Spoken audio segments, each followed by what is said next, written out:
السلام علیکم ورحمۃ اللہ وبرکاتہ۔ معزز ناظرین، آج کا ویڈیو بہت ہی اہم ہونے والا ہے اور ہر مسلمان کو یہ ویڈیو ضرور دیکھنا چاہیے، کیونکہ آج کی ویڈیو میں بہت کچھ آپ کو بتانے والا ہوں اور بہت کچھ آپ کو دکھانے والا ہوں کہ جس کا ہمیں انتظار تھا کہ مسلمانوں کے تمام مسالک کو، تمام مکاتب فکر کو ایک پلیٹ فارم پہ جمع ہونا چاہیے اور ایک اسٹیج پہ آنا چاہیے، مسلمانوں کے حقوق کے خاطر، مسلمانوں کی جان مال کے عزت کے خاطر، اور ہندوستان میں جو حالات آئے دن بنتے جا رہے ہیں ان حالات کو سازگار بنانے کے لیے، ان حالات کو مسلمانوں کے حق میں بہتر کرنے کے لیے بہت ضروری ہے۔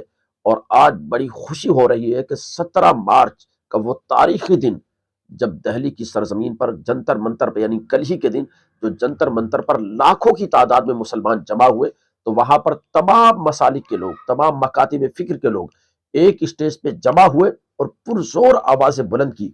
وہاں پر انہوں نے بہت کچھ باتیں کہی ہے۔ ہر ویڈیو کو ضرور دیکھیں اور لازماً اس کو شیئر کر دیں تاکہ آپ کو پتا چلے کہ مسلمانوں کو تھوڑی تھوڑی باتوں پر رشاکشی نہیں کرنا چاہیے، ایک دوسرے سے دست و گریباں نہیں ہونا چاہیے، بلکہ مسلمان کو مسلمان کے ساتھ کھڑا ہونے کا وقت ہے، یہ وقت لڑنے بھیڑنے کا نہیں ہے۔ اور یقیناً یہ لڑائی سب لوگوں کی ہے، اور اگر اس لڑائی کو اکیلے اکیلے لڑا جائے گا تو ہو سکتا ہے تھوڑی دن کے لیے وہ جیت جائیں، لیکن ایک بات کا یقین ہے، میں اپنے مسلمانوں سے اور فکر مند سٹیزن سے، بھارت کے جو لوگ چنتا میں ہے کہ یہ بھارت جا کیا کہاں رہا ہے، بنایا کیا جا رہا ہے، یہ جو میجورٹورین اسٹیٹ بنانے کی کوشش ہو رہی ہے، اس کا بہترین جواب ہے جو انہوں نے کہا ہے کہ یہ اقلیتوں کی اکثریت کا ملک ہے، اور ہمیں نہیں جمع ہونا ہے بلکہ ہمیں اپنے ساتھ اور بھی سب کو جمع کرنا ہے۔ ایک بات یہ ہے۔ دوسری بات یہ ہے، ہر لڑائی کے لیے قربانی کی ضرورت ہوتی ہے۔ آپ لڑائی لڑیں گے اور آرام سے بیٹھے رہیں گے، کام نہیں ہوگا۔ اور جو بات انہوں نے کہی کہ بس انف، بہت ہو گیا، تو قربانی دینے کے لیے ہمیں تیار ہونا چاہیے۔ میں مہمانوں کا وقت نہیں لوں گا، میں تو اندر کا آدمی ہوں، مہمان نہیں ہوں۔ بہت سارے مہمان یہاں موجود ہیں، تو میں ایک شعر پہ اپنی بات ختم کرنا چاہتا ہوں۔ یہ آگے کا عزم ہے ہمارا۔ تھوڑی تکلیف رسن، کلیم عاجز مرحوم نے کہا تھا، تھوڑی تکلیف رسن پھر تھوڑی سی تکلیف دار۔ رسن کہتے ہیں جیل کو، تو اب صرف سڑک سے کام نہیں چلے گا۔ تھوڑی تکلیف رسن پھر تھوڑی سی تکلیف دار، اس کے بعد اے دوستو آرام ہی آرام ہے۔ حاضرین کرام السلام علیکم۔ بہت کم وقت ہے، لہذا میں صرف 1 یا 2 منٹ میں آپ کی بات مکمل کر دوں گا۔ یہ کہا جا رہا ہے وقف بل اور وقف کی اتھان کے لیے اور ترقی کے لیے بل ہے یہ، تو میں عرض کروں گا، میں نے پہلے ہی دن کہہ دیا تھا، یہ وقف بل نہیں ہے بلکہ سانپ کا بل ہے۔ یہ وقف بل نہیں ہے، سانپ کا بل ہے، اس کے اندر زہر بھرا ہوا ہے۔ یہ صرف اور صرف مسلمانوں کو نقصان پہنچانے کے لیے بل بنایا گیا ہے، اور صرف تباہی اور بربادی کے لیے بل بنایا گیا ہے، اور کٹر وادیوں کو خوش کرنے کے لیے بل بنایا گیا ہے۔ آپ یاد رکھیں، ان کی بڑی غلط فہمی ہے، یہ سمجھتے ہیں نفرت کے ذریعے سے الیکشن جیتیں گے۔ ہندوستان محبت کی زمین ہے، محبت کی زمین ہے۔ یہاں اگر نفرت کا بیج بو گے تو بیج سڑ جائے گا، وہ یہاں محبت کی کھیتی پھلتی ہے۔ لہذا آپ محبت کا پیغام دیجئے، نفرت کا پیغام نہ دیجئے۔ بس جلدی سے 2 جملے کہا گیا کہ صاحب وہ جو ہے بڑا غریبوں کی مدد ہوگی، تو میں نے کہا کہ 1000 ٹن سونا مندروں کے اندر رکھا ہوا ہے، 1000 ٹن سونا۔ اگر غریبوں سے محبت ہے تو یہ دم سونا جو ہے یہ غریبوں میں بانٹ دو، تو سارے ہندوستان کے غریب دھنوان ہو جائیں گے۔ صرف ہمارے وقت سے محبت ہے تمہیں؟ ارے مندروں میں دیکھو، ہزاروں ٹن سونا وہاں چوری ہو رہا ہے، 400 کلو سونا چوری ہو گیا۔ تمہیں چوری चोरी मंजूर है, गरीबों को देना मंजूर नहीं है। वो आखिरी जुमला करना चाहता हूँ। ये कहा गया कि फायदा होगा, इसमें एक्ट में ये है, एक्ट में कि गवर्नमेंट के पास जितनी भी जमीनें वक्फी हैं वो गवर्नमेंट की हो जाएंगी। इसका मतलब है कि चोर को चोरी का माल मिल जाएगा। ये कौन सा कानून है कि वो चुरा भी रहे हो और कह रहे हो चोरी के माल ही हमारा हो जाएगा? इससे बड़ा नुकसान और क्या हो सकता है? आप अपना धरना जारी रखिए, आप अपना आंदोलन जारी रखिए। सही अल्लाह, कोशिश हमारा काम है, फतह देना अल्लाह का काम है। इंशाअल्लाह हमें फतह मिलेगी, कामयाबी मिलेगी। दुश्मन शिकस्त खाएगा इंशाअल्लाह। मोहम्मद व आले मोहम्मद। सैकड़ों बातों का रह रह के ख्याल आता है। दुनिया की सबसे बड़ी डेमोक्रेसी हिंदुस्तान का संविधान मुल्क के हर बाशिंदे को तहफ़्फ़ुज़ात के साथ अपने धर्म और कर्म, रहन और सहन के साथ जीने और खुलकर जीने की पूरी आज़ादी, खास तौर पर माइनॉरिटीज के लिए बहुत सेंसिटिव जहन रखता है। इसीलिए मुल्क का संविधान बनाने वाले दानिश्वरों ने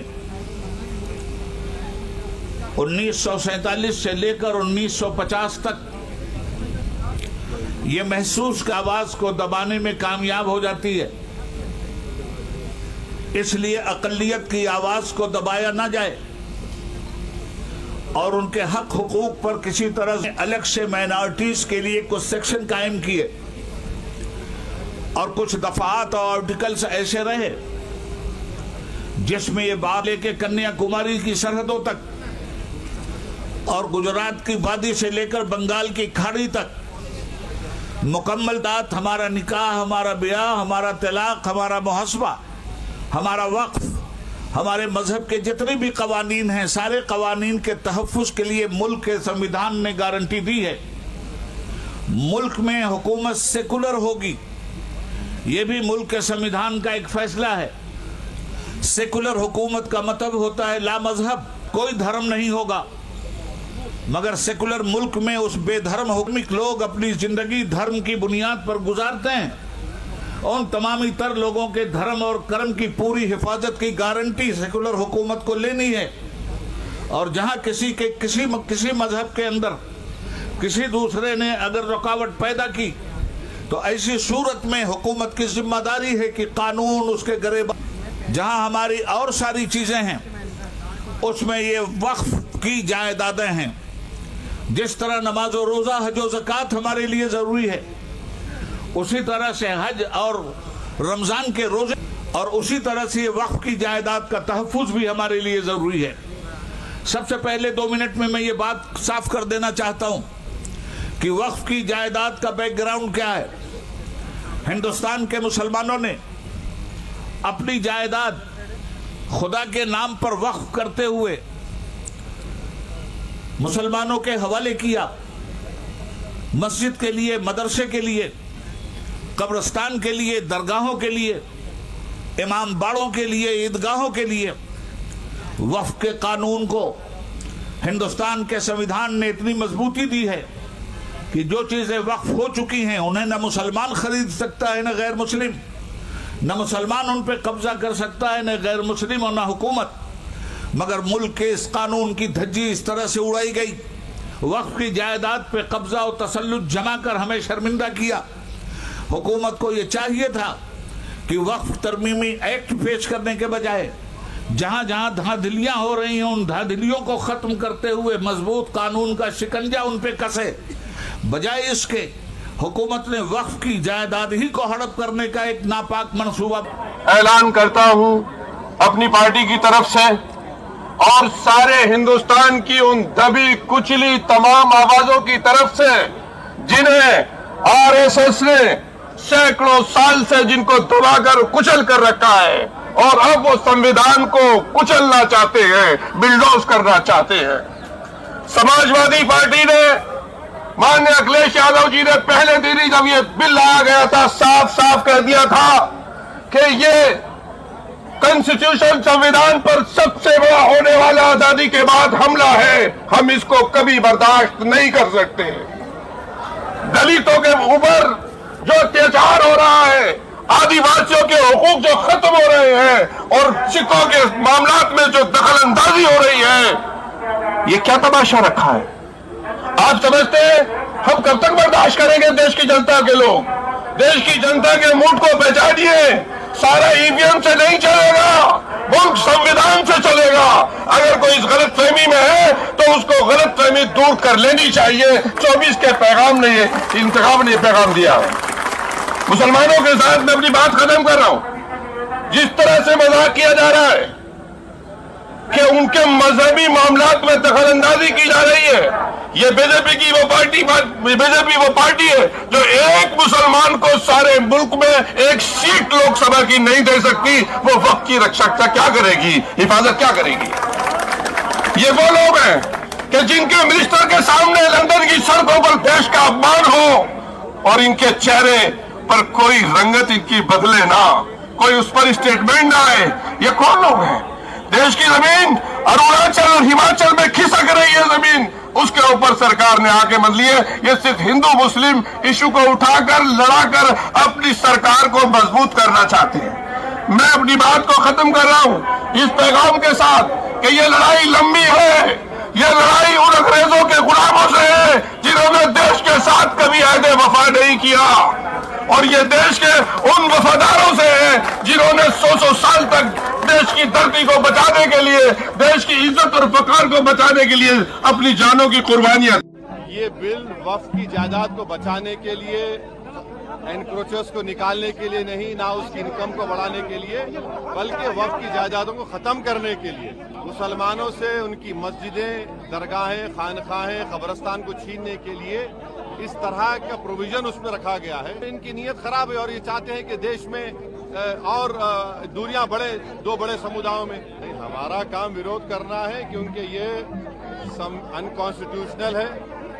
ये बिल वक्फ की जायदाद को बचाने के लिए, एनक्रोचर्स को निकालने के लिए नहीं, ना उसकी इनकम को बढ़ाने के लिए, बल्कि वक्फ की जायदादों को खत्म करने के लिए, मुसलमानों से उनकी मस्जिदें, दरगाहें, खानखाहें, कब्रस्तान को छीनने के लिए इस तरह का प्रोविजन उसमें रखा गया है।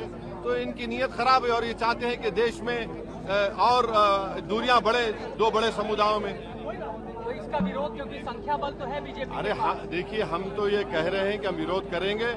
अगर चंद्रबाबू नायडू, पासवान साहब और नीतीश कुमार और हमारे अजीत सिंह साहब के बेटे अगर इसका तायीद करेंगे तो इनको जनता जिंदगी भर याद रखेगी। बिहार में ले जाएंगे इस मुद्दे को नीतीश कुमार के खिलाफ, ये देखते हुए क्या बिहार में आप ले जाएंगे इस मुद्दे को? ये तो देश में जाएगा मुद्दा, सिर्फ बिहार के लिए, देश में जाएगा, बिहार में जाएगा। तो ये देखा आपने, स्टेज पर मुख्तलिफ मकातब फिक्र के लोग हैं। यहाँ पर उबैदुल्लाह खान आज़मी भी है, यहाँ पर असदुद्दीन ओवैसी भी है, यहाँ पर मौलाना महमूद मदनी भी है, यहाँ पर मुहिबुल्लाह मदनी भी है, यहाँ पर शिया मकतबा फिक्र के मौलाना कल्बे जवाद भी है, और बहुत सारे लोग हैं जो अलग अलग मसालिक से, अलग अलग मकातब फिक्र से ताल्लुक़ रखते हैं, लेकिन एक स्टेज पे जमा हुए। क्यों?